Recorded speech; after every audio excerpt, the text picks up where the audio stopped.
வணக்கம். அன்பும் அமைதியும் அருளும் வலிமையும் வளமையும் வாழ்வும் நேர்மையும் உண்மையும் புகழும் உங்களுக்கு உண்டாயிருக்கும்படியாக வாழ்த்தி, ஆண்டவரும் மீட்பருமாயிருக்கிற தேவனுடைய திருப்பெயராலே இந்த வார ஞாயிறு சிந்தனைக்காக உங்களை அன்போடு அழைக்கிறேன். இந்த வார வாசகங்கள் ஊடாக ஆண்டவர் நமக்குள் இருக்கிறார், ஆண்டவர் உன்னுள் இருக்கிறார் என்கிற காரியங்களை முன்மொழிகிறதை பார்க்கிறோம்.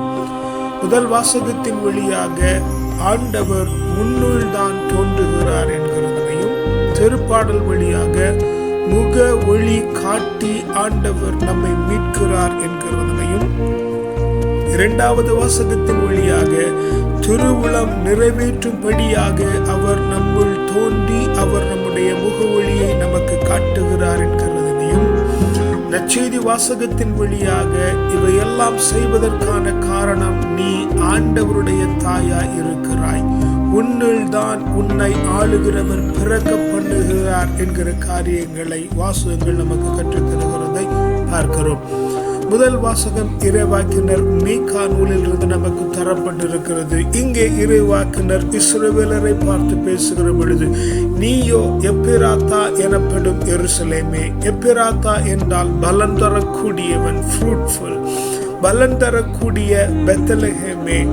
பெத்லகேம் என்றால் அப்பங்களின் வீடு, உணவுகளின் வீடு.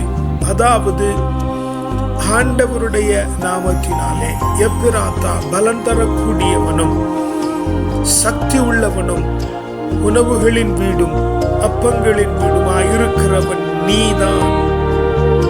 யூதாவின் குடும்பங்களில் மிகச் சிறியதாய் இருக்கின்றாய். ஆண்டவரை நீ வாழ்த்துகிற பொழுது மிகச் சிறியதாகவும் மிகவும் எளிமையான சூழ்நிலை நீ ஆண்டவரை வாழ்த்தக்கூடலாம். ஆனால் நீ பலன் தரக்கூடியவன், உன்னுள் தான் சக்தி இருக்கிறது. அப்பங்களின் உறைவிடம் நீ. இஸ்ரவேலை என் சார்பாக ஆளப் போகிறவர் உன்னிடமிருந்தே தோன்றுகிறார். இஸ்ரவேல் கடவுளுக்கு பிரியமானவர். ஒவ்வொரு மனிதனும் மனுஷியும் ஆண்டவருக்கு பிரியமானவர். அவைகளை நடத்துகிறவர்கள், ஆண்டவருக்கு நேராய் நடத்துகிறவர்கள் நம்மிடத்திலே இருக்கிறார்கள். ஆக ஆண்டவரை நேராய் நம்மை நடத்துகிறவர் நமக்குள்ளே இருக்கிறார், நமக்கு புறம்பே இல்லை என்கிறதனை முதல் வாசகம் நமக்கு சொல்லித் தருகிறது. நீயோ எப்பிராத்தா பலம் தருகிறவன் எனப்படுகிறவனும் சக்திகளின் பிறப்பிடவுமாகிய பெத்லகேமே. நீ ஆண்டவரை வாழ்த்துகிறவன்தான். யூதாவின் குடும்பங்களில் நீ மிகச் சிறியவனாய் இருந்தாலும், மிக குறைவான நேரத்திலே நீ ஆண்டவரை புகழ்கிறவனாய் இருந்தாலும், ஆண்டவரால் தேர்ந்தெடுக்கப்பட்ட உன்னை, மனுஷனாய் அனுப்பப்பட்ட நம்மை, நாம் நம்மிடத்திலிருந்தே ஆளக்கூடிய சக்தி நமக்குள் இருக்கிறது. அது ஊழி காலமாய் உள்ளதாகும். இது இன்று மாத்திரம் நமக்கு கொடுக்கப்பட்டதில்லை. நாம் பிறப்பதற்கு முன்பதாகவே ஊழி காலமாய் நம்மை ஆளுகிறவர் நமக்குள் தரப்பட்டிருக்கிறார். அதனாலே பேறு கால வேதனையோடு இருக்கிறவர்கள் ஆண்டவருக்குள்ளே பிறப்பிக்க போகிற நாம் பொறுமையோடு இருக்க வேண்டும். அவர் நம்மை ஒரு வழியாய் சேர்க்கும்படி, பிரிந்து போனவர்களை சேர்க்கும்படி, இழந்து போனவர்கள் மீட்டுக் கொள்ளப்படும்படி நாம் கொஞ்ச காலத்திற்கு ஆண்டவர் அமைதலாய் இருக்கிறது போல அமைதலாய் இருக்க வேண்டும். ஆனால் அவர் வலிமையோடு வருகிறார். உனக்குள்ள இருக்கிற ஆண்டவர் வலிமையோடு இருக்கிறார், மாட்சிமையோடு இருக்கிறார். அவர் உன்னை அச்சமின்றி நடத்துகிறார். உலகின் கடைசி எல்லை வரைக்கும் அவருடைய மேன்மை மாட்சிமை விளங்கும்படியாய் உன்னை சமாதானத்தில் நடத்துகிறார். ஆக உன்னை ஆளுகிறவர், உன்னை தேவனுக்கு நேராக விட்டு செல்லுகிறவர் உன்னிடத்தில் இருக்கிறார் என்று மீகா இறைவாக்கினர் வழியாக ஆண்டவர் நமக்கு கற்றுத்தருகிறதை பார்க்கிறோம். திருப்பாடல் வழியாக அவருடைய முக ஒளியை காட்டி நம்மை மீட்கிறார் என்கிற காரியத்தை பார்க்கிறோம். இஸ்ரவேலின் ஆயரே, அதாவது ஆண்டவருக்கு பிரியமானவர்களை வழிநடத்துகிறவர்களே, நமக்குள் இருக்கிறவரை செவி சாயுங்கள். இந்த வாசகத்திற்கு செவி கொடுங்கள். கெருபங்களின் மேல் வீற்றிருப்பவரே, உன்னதங்களில் வீற்றிருக்கிறவரே, உயர்ந்த இடங்களில் வீற்றிருக்கிறவரே, மனதிலே இருக்கிறவரே, சரீரத்தை தாண்டி மனதிற்குள்ளே இருக்கிறவரே, ஒளிர்ந்திடும் உமது ஆற்றலை கிளர்ந்தெழச் செய்து எம்மை மீட்க வாரும்.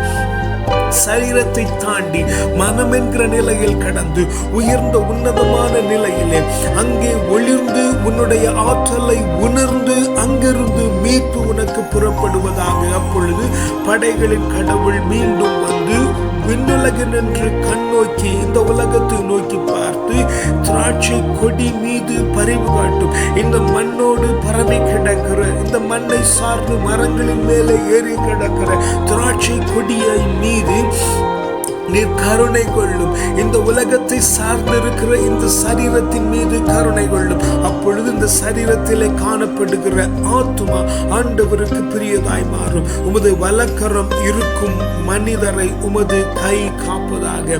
ஆண்டவருடைய கரம் நமக்குள்ளே இருக்கிறது. நம்முடைய சரீரத்திலே ஆத்துமா இருக்கிறது ஆண்டவருடைய ஆவியார். ஆக நம்முடைய மனதிலே உயர்வான எண்ணங்களிலே ஆண்டவர் நமக்குள் இருக்கிறார் என்கிறது உணர்ந்து ஆண்டவரை நோக்கி, நமக்குள் இருக்கிறவரை நோக்கி நாம் நம்முடைய ஆற்றலை உண்டாக்குகிற பொழுது ஆண்டவர் நமக்குள் கிளர்ந்தெழுந்து நம்மை மீட்டு நமக்கு புது வாழ்வு தருகிறார். இந்த உலகத்திலே நாம் வாழ்ந்திருக்கிறோம். திராட்சை கொடியை போல படர்ந்து கிடக்கிறோம் மண் மீது மரங்களின் மீது. அவைகளிலெல்லாம் ஆண்டவர் நமக்கு விடுதலை தருகிறார். அவருடைய முக ஒளி நமக்குள் உண்டாயிருக்கிறது. அவருடைய முக ஒளி என்பது அவருடைய ஞானத்தின் இருப்பிடம். மனம் என்கிறது தலையில் இருக்கிறது என்கிறது நம்முடைய கருத்தாழ்மை. ஆக நாம் ஆண்டவரிடத்திலே ஆண்டவர் நமக்குள் இருக்கிறார் என்கிற மன நிலையில் உணர்ந்து ஆண்டவரிடத்திலே நாம் பேசுகிற பொழுது நாம் விடுவிக்கப்படுகிறோம். நமக்குள்ளாய் புதிய ஆற்றல் உண்டாகிறது. புதிய ஆற்றல் உண்டாகிறதினாலே நாம் மீட்கப்படுகிறோம். ஆண்டவரால் நாம் மீட்கப்படுகிறதற்கான காரணம் என்ன என்று இங்கே 2வது வாசகத்தின் வழியாக பவுல் நமக்கு தெளிவாக சொல்லி தருகிறார். கிறிஸ்து உலகத்திற்கு வந்த பொழுது பலியையும் காணிக்கையையும் விரும்பாமல் ஒரு உடலை அமைத்து கொடுத்து அவருடைய திருவுளம் நிறைவேற்றும்படியாகத்தான் ஆண்டவராகிய கிறிஸ்து வந்திருக்கிறார் என்கிற காரியத்தை இந்த வாசகம் நமக்கு முன்வழிகிறது. நமக்கு ஆண்டவர் ஒரு சரீரத்தை இந்த உலகத்திலே தந்திருக்கிறார். முதல் வாசகத்திலும் 2வது திருப்பாடல் வழியாகவும் ஆண்டவர் நமக்கு தெளிவாய் உரைக்கிற காரியம், நம்முடைய மனநிலையில் நாம் ஆண்டவரை கொண்டிருக்க வேண்டும். நம்முடைய மனநிலையில் ஆண்டவரை நாம் கொண்டிருப்போம் என்று சொன்னால் ஆண்டவர் பணிகளையும் காணிக்கைகளையும் விரும்புகிறதில்லை. அவர் விரும்புகிறது அவர் நமக்கு தந்திருக்கிற எண்ணமாகிய நோக்கம். அவர் இந்த உலகத்திற்கு நம்ம என்ன காரியத்திற்காக நோக்கத்திற்காக அனுப்பி இருக்கிறாரோ அதை செய்யும்படியாக, to do your will, உம்முடைய திருவுளம் நிறைவேற்றும்படியாக ஆண்டவர் மற்றவைகளை விரும்புகிறதில்லை. உமது திருவுளத்தை நிறைவேற்ற இதோ வருகிறேன் என்று சொல்லி நாம் நிற்கும்படியாகத்தான் ஆண்டவர் நமக்குள்ளே இருந்து நம்மை செயல்படுத்துகிறார். அவருடைய முக ஒளியை பார்க்கிற பொழுது, அவருடைய எண்ணங்களை நாம் கொண்டிருக்கிற பொழுது அது நமக்கு வெளிச்சமாய் மாறி நமக்கு மீட்படைகிறது. நமக்கு மீட்பு தருகிறதற்கான காரணம் நாம் ஆண்டவருடைய காரியங்களை செய்யும்படியாக இந்த உலகத்திற்கு கிறிஸ்து அனுப்பப்பட்டது போல நாமும் அனுப்பப்பட்டிருக்கிறோம். கிறிஸ்துவனுடைய திருவருகையை கொண்டாடுகிறோம். நாம் நன்றாய் உணர்ந்து கொள்ள வேண்டிய காரியம், ஆண்டவர் அனுப்பப்பட்டது போல நாமும் அனுப்பப்பட்டிருக்கிறோம். இந்த உலகத்திலே ஆண்டவருடைய சித்தத்தை நிறைவேற்றும்படியாக, ஆண்டவருடைய சித்தத்தை நிறைவேற்றும்படியாக நாம் அனுப்பப்பட்டிருக்கிறதினாலே அதை நம்முடைய சரீரத்தை கொண்டு செயல்படுத்த வேண்டும். அதை செயல்படுத்துகிறதற்கான காரணியாக நம்முடைய சரீரம் இருக்கும். ஆனால் ஆண்டவரை உணர்கிறதும் ஆண்டவரை அறிகிறதும் ஆண்டவருடைய காரியங்களை பெற்றுக்கொள்ளுகிறதும் நம்முடைய மனநிலையில் இருக்கும். பெத்லகேம் சக்திகளின் பிறப்பிடமாகிய நீ எப்பிரத்தா எனப்படுகிற பயனுள்ளவனாய் இருக்கிற நீ ஆண்டவரை புகழ்கிற பொழுதெல்லாம், ஆண்டவரை யூதாவின் வீட்டிலே ஆண்டவரை புகழ்கிற பொழுதெல்லாம் அந்த காரியங்கள் நிறைவேறுகிறது என்று ஆண்டவர் இந்த நாட்களில் முதல் 3 வாசகங்கள் வழியாக மிக தெளிவாக நமக்கு சொல்லித் தருகிறார்.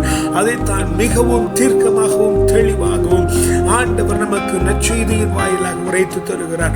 மரியா மலை நாட்டிற்கு சென்று சக்கரியாவின் வீட்டில் எலிசபெத்தை சந்தித்து அவர் வாழ்த்து தெரிவிக்கிறார். மரியா அன்பு கடந்தவளாய் இருக்கிறதற்கு பொருள் நாம் அன்பு கடந்தவர்களாய் இருக்க வேண்டும். சக்கரியா ஆண்டவர் தந்த வாக்குத்தத்தங்கள். எலிசபெத்து வாழ்த்துதலை பெறக்கூடியவர்கள், அன்புடையவர்களாயிருந்து ஆண்டவர் தந்த வாக்குத்தத்தங்களாகிய சக்கரியாவை நினைவு கூர்ந்து எலிசபெத்தை நோக்கி வாழ்த்துகிற பொழுது அங்கே எலிசபெத்திற்குள்ளே காணப்பட்டிருந்த குழந்தை துள்ளிற்று. எலிசபெத்து பரிசுத்த ஆவியால் நிரம்பின சம்பவத்தை பார்க்கிறோம். பயனுள்ளவனே, சக்திகளின் பிறப்பிடமே, உன் வாய்களை திறந்து உன் மனதிலே தோன்றுகிற ஆண்டவரின் காரியங்களை குறித்து, உன்னை சுற்றி இருக்கிற சூழ்நிலைகளை, ஆண்டவரின் வாக்குத்தத்தங்களை நினைத்து அவைகளை நோக்கி பிரவாகிக்கிற பொழுது அந்த வாக்குத்தத்தங்களும் அந்த வாக்குதல்களும் மீண்டும் திரும்பி உனக்கு நேராய் வரும். அவைகள் வந்து உன்னை ஜனங்களுக்குள்ளே பேறு பெற்றவர்,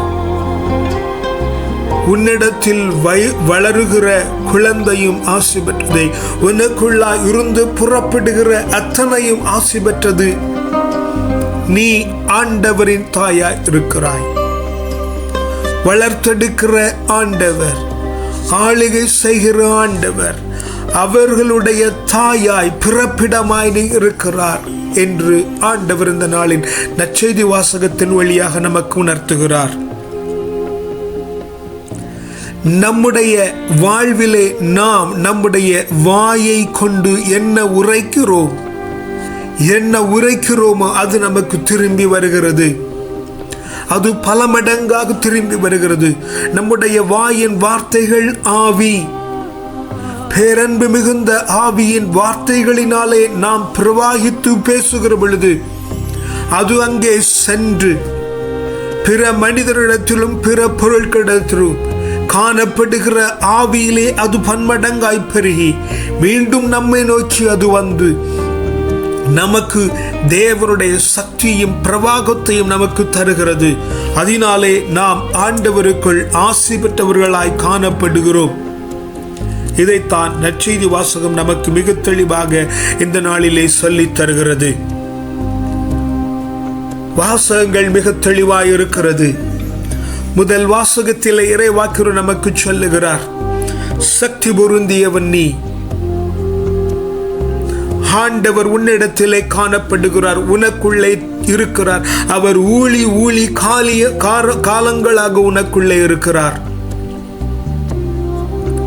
அவர் உன்னை மீட்டுக் கொள்ளும்படியாய் தன்னுடைய முகத்தின் ஒளியை காட்டுகிறார் என்று திருப்பாடல் நமக்கு சொல்லித் தருகிறது. எண்ணங்கள், முகங்கள், நல்ல எண்ணங்களும் நல்ல முகங்களும் நமக்கு மீட்பை தருகிறது. ஆண்டவர் நமக்குள்ளே தோன்றி நமக்கு மீட்பை தருகிறதற்கான காரணம் இந்த உலகத்தின் பொருட்களுக்காய் அல்ல, ஆண்டவரின் திருவுளத்தை நிறைவேற்றும்படியா என்று இரண்டாவது வாசகம் நமக்கு சொல்லித் தருகிறது. இவைகளின் மூலமாக ஆண்டவர் நமக்கு சொல்லித் தருகிற காரியம் நற்செய்தியின் ஊடாக அனைத்தையும் ஆளுகிறவர், மீட்பளிக்கிறவர், உனக்குள்ளே உன்னாலே தோன்றுகிறாய். ஆண்டவரின் தாய் நீ, பிறப்பெடுக்கிறவன் நீ என்று ஆண்டவர் உணர்த்துகிறார். அவருடைய ஆட்சி வல்லமை மிகுந்ததாய், மேன்மை மிகுந்ததாய், உலகின் கடையெல்லை வரைக்கும் இருக்கும் என்று ஆண்டவர் உணர்த்துகிறார். ஜெபிக்கலாமா? அப்பா பிதாவே, இந்த நல்ல நாளுக்கும் நல்ல வசனத்திற்குமாய் உமக்கு நன்றி சொல்லுகிறோம் ஆண்டவரே. எப்ராயிம் நாங்கள், பெத்லகேம் நாங்கள், யூதாவும் நாங்கள் என்று ஆண்டவரே நாங்கள் உணர்கிற ஞானத்தை நீர் எங்களுக்கு தருகிறதற்காய் நன்றி ஆண்டவரே. பொறுமையோடு காத்திருந்து ஆண்டவரே, நீர் எங்களுக்குள்ளே இருக்கிறீர் என்கிறதனை ஆண்டவரே, எங்களை ஆளுகை செய்கிறவர் எங்களுக்குள்ளா இருக்கிறார் என்கிற சத்தியத்தை நாங்கள் இந்த நாளிலே நீங்க உணர பண்ணுகிறதற்காய் நன்றி ஆண்டவரே. அப்பா, நீர் எங்களுக்குள்ளே இருக்கிறீர் என்கிற உணர்வு எங்களுக்குள்ளே வந்ததினாலே எங்களுடைய முகம் பிரகாசம் அடைந்து ஆண்டவரே, நீர் எங்களை நட்டி இருக்கிறீர், நீர் எங்களை உண்டாக்கி இருக்கிறீர் என்கிற ஞானம் எங்களுக்கு உண்டாகி ஆண்டவரே, அதனாலே நாங்கள் மீட்படைய காத்திருக்கிறோம். எங்களுடைய முக பிரகாசமே எங்களை மீட்கிறது என்கிற ஞானத்தை ஆண்டவரே நீர் எங்களுக்கு இந்த நாளிலே தந்திருக்கிறதற்காய் நன்றி ஆண்டவரே. நீர் எங்களுக்குள்ளாய் இருக்கிறதும், நீர் எங்களுக்குள் எங்களை வெளிச்சத்திற்குள்ளாய் நடத்துகிறதும் ஆண்டவரே, இந்த உலகத்தில் உம்முடைய காரியங்களை நாங்கள் நிறைவேற்றும்படியாய், உம்முடைய சித்தத்தை நிறைவேற்றும்படியாய் ஆண்டவரே எங்களுக்கு நீர் ஏற்படுத்தி இருக்கிறீர் என்று ஆண்டவரே 2வது வாசகத்தின் வழியாக உணர்த்தியும் தீர்க்கவுமாய் சொல்லி இருக்கிறதினாலே உமக்கு நன்றி சொல்லுகிறோம் ஆண்டவரே. அதனாலே ஆண்டவரே, உம்முடைய திருவளத்தை நிறைவேற்றுகிறதுனால் நாங்கள் தூய்மையாகிறோம் என்கிற சத்தியத்தை நீங்க உணர்த்தி இருக்கிறதினாலே நன்றி ஆண்டவரே. நாங்கள் தான் ஆண்டவரே எங்களை உண்டாக்குகிற தாய் என்று ஆண்டவரே இந்த நாளில் உணர்த்தி இருக்கிறதினாலே நன்றி ஆண்டவரே. அன்போடே மரியாளை போல ஆண்டவரே, சக்கரியாவை போன்ற ஆண்டவருடைய வாக்குத்தத்தங்களை நினைவு கூர்ந்து ஆண்டவரே, எலிசபெத்தை போல ஆண்டவரே ஆண்டவரிடத்திலிருந்து வருகிற காரியங்களை பெற்றுக்கொண்டு ஆண்டவரே பரிசுத்த ஆவியாலே நிரம்பி பன்மடங்காய் திருப்பி செலுத்தி ஆண்டவரே மீண்டும் மீண்டும் ஆசீர்வாதங்களுக்குள்ளும் பேறு பெற்றவர்களுமாய் நாங்கள் மாறி ஆண்டவரே எங்களிடத்திலிருந்து மீண்டும் பிறக்கிறது ஆண்டவரே. ஆண்டவரிலே மகிமை அடைகிறதாய், மேன்மை அடைகிறதாய், ஆசி பெற்றதாய் ஆண்டவரே எங்களை நாங்கள் ஆளுகை செய்து ஆண்டவரே மகிழ்ச்சியாலும் பேருவகையாலும் களிப்பாலும் நிறைந்திருக்கிற வாழ்க்கை நீர் எங்களுக்கு தந்திருக்கிறதினாலே நன்றி ஆண்டவரே. இந்த திருவருகை காலத்திலும் ஆண்டவரே இந்த சத்தியங்களை நாங்கள் உணர்ந்து ஆண்டவரே நீர் எங்களுக்குள்ளே இருக்கிறீர், எங்களை மீட்க காத்திருக்கிறீர், நாங்கள் உம்முடைய சித்தத்தை செய்ய காத்திருக்கிறோம், எங்களை நாங்களே வளர்த்தெடுக்கிறோம், ஏனெனில் நீர் எங்களுக்குள்ளே இருக்கிறீர். இந்த சரீரம் உம்மால் தரப்பட்ட வெறும் பாத்திரம் என்கிறதனை உணர்ந்து ஆண்டவரே திருவருகை காலத்தை மிக மேன்மையாய் செய்து முடிக்க தேவன் எங்களுக்கு கிருபை பண்ணுவீராக. உம்முடைய கரத்தில் எங்களுடைய காரியங்களை தருகிறோம், வல்ல மீட்பருடைய நாமத்தினாலே ஜெபிக்கிறோம் ஜீவனுள்ள நல்ல பிதாவே, ஆமென். கர்த்தர் உங்களை ஆசீர்வதிப்பாராக. சமாதானம்.